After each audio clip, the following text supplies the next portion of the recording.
রুমটিতে দিনের অবৈধ লেনদেন গুছিয়ে রাখছেন এই ব্যক্তি।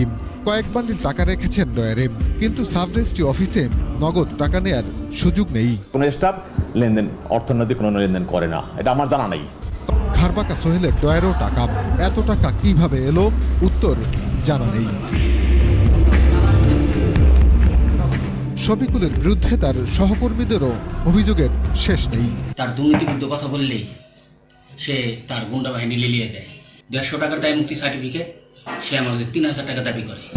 নরসিংদী শহরের 5 তলা এই ভবনটি তার।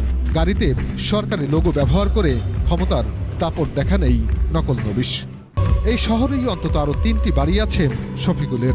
গ্রামের ডুপ্লেক্স বাড়িটিও তৈরি করেছেন কোটি টাকা খরচ করে।